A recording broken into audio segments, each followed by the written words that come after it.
Tonight on DC News Now at 9, an investigation underway into a police shooting in Prince George's County. We're live at the scene. Plus, making moves on Metro's budget shortfall. We want to make sure it's safe, reliable, and robust. The mayor offering to put more money down to close the gap, but says long-term changes are needed. And an update in the Virginia arena fight. How would getting to and from Potomac Yard work if the monumental move is finalized? And Black History Month festivities in full swing. What leaders in D.C. are highlighting the city's rich culture.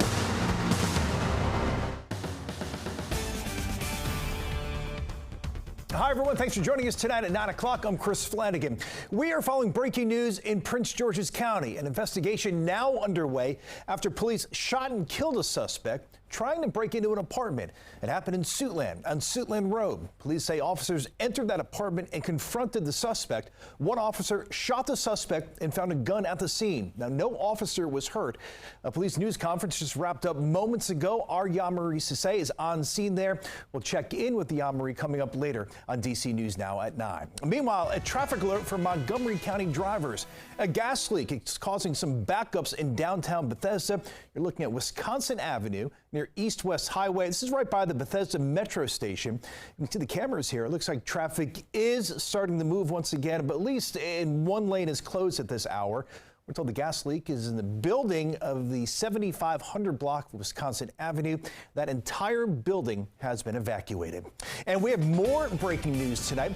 The possibility of Fairfax County voting on a casino this year is now out of the question. The Virginia Senate subcommittee has decided to circle back to the idea in 2025. The bill would have allowed people in Fairfax County to decide whether they want a casino in Tysons. And developing now at 9, D.C. is now offering up to $200 million to keep Metro running smoothly. This all comes as WMATA faces a massive budget shortfall. Our Daniel Hamburg live tonight at the Foggy Bottom Station in Northwest. So, Daniel, good evening. Is this a permanent fix? Well, Chris, this is a temporary measure to help offset Metro's impending $750 million fiscal cliff for fiscal year 2025. Now, without this help, this Metro station and many others could be feeling the impacts with severe layoffs, service cuts, and even potential station closures. Today, Mayor Muriel Bowser, Council Chair Phil Mendelson, and Transportation Committee Chair Charles Allen sent a letter to the WMATA board and GM Randy Clark saying D.C. is prepared to provide up to $200 million on top of its fiscal year 2024 operating subsidy. Metro is the economic engine of our region, and we want to make sure it's safe, reliable, and robust. So this year we'll have a stopgap measure, but in next year we need a solid regional solution. With Maryland's $150 million and Virginia's $130 million commitments, WMATA would have $480 million of the $500 million gap, which they say should lessen the use of the Preventative Maintenance Fund. D.C. clearly contributing the most to keep Metro afloat as Mayor Bowser works to bring more people downtown and keep them there. We're going to be working on the formula to make sure we have a fair and equitable distribution. On X, WMATA General Manager Randy Clark responded, thanking district leaders for the significant financial commitment to help prevent the WMATA fiscal cliff, saying WMATA is critical to D.C. and the region, and this funding is a big step in preventing major service cuts and layoffs. Now, in that letter, district leaders offered a framework to help get WMATA back to financial stability. That includes not having any service cuts and postponing any capital improvement plans until their budget gets fixed. We're live in Northwest. Daniel Hamburg, DC News Now. Daniel, thank you. Now to a health alert at 9. A confirmed measles case reported in Maryland. State health officials say a person living in Montgomery County tested positive after coming back from an international trip. The patient was at Dulles Airport the morning of January 27th.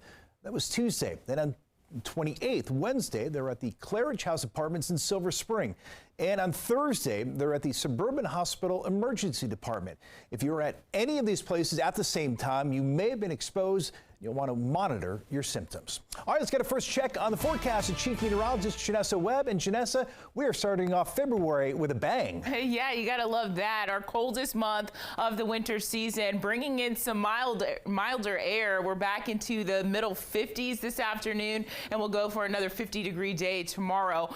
Really clear skies around the region. Really still have 50s for Kaiser and Cumberland, the Mountain State region. All that snow we've been talking about for the higher terrain starting to melt. 47 for the metro area, and then as you make your way to northern Virginia, parts of southern Maryland, pretty mild for tonight. Definitely above average for this time of year. You can contribute that to this wind flow coming out of the south. It's very light in nature, but always with that southerly air, you get warmer air coming in from the Carolinas. Let's go into your Friday out the door. Cloudy skies, and the reason being you have a weak disturbance that's coming out of the Great Lakes that is going to provide some overnight rain for Westminster into areas of Anne Arundel County. It's very brief in nature. I'll show you that in the extended forecast, but there is some flood concerns due to that high tide cycle that continues to be pretty repetitive for DC into Annapolis. Very quiet weather going into your weekend. This one's perfection. I have that full forecast coming up. All right, Janessa, thanks. We have new details tonight. 2 girls are recovering after a violent fight at Benjamin Banneker Middle School. That's in Montgomery County. Police say one of the girls cut the other with a box cutter. Both were taken to the hospital with minor injuries. We're told the school was put under a shelter in place, which was later lifted. No other students were hurt. Meanwhile, in Virginia, 4 people arrested and more than 66,000 suspected fentanyl pills were seized at a massive drug bust. This happened in Prince William County. Police confiscated more than $6,500, $40,000 worth of high-end jewelry, 142 pounds of cocaine, and 6 guns. Police did not release the suspects' names. All right, turning now to sports, the Washington Commanders have finally found their head coach. Dallas Cowboys defensive coordinator Dan Quinn. Our sports director, Derek Forrest, joining us now with the details. Derek, it took a little while, but they finally got their guy. Yeah, no kidding, Chris. Well, it seemed like it took forever for the Washington Commanders to hire a new head coach. Thursday afternoon, we all learned Cowboys defensive coordinator Darren Quinn will be the next head man for the team, replacing Ron Rivera. Now, Quinn brings with him decades of experience in the NFL. He's been in the league since 2001 when he came up with the San Francisco 49ers. He won a Super Bowl with the Seattle Seahawks in 2014 as a defensive coordinator and led the Atlanta Falcons to the Super Bowl in 2017 as their head coach. Now, the last 3 seasons, he's had success as a defensive coordinator with the Cowboys. This past season, his defense was the 5th best in the league, and it's a move former Washington defensive back Fred Smoot is excited about.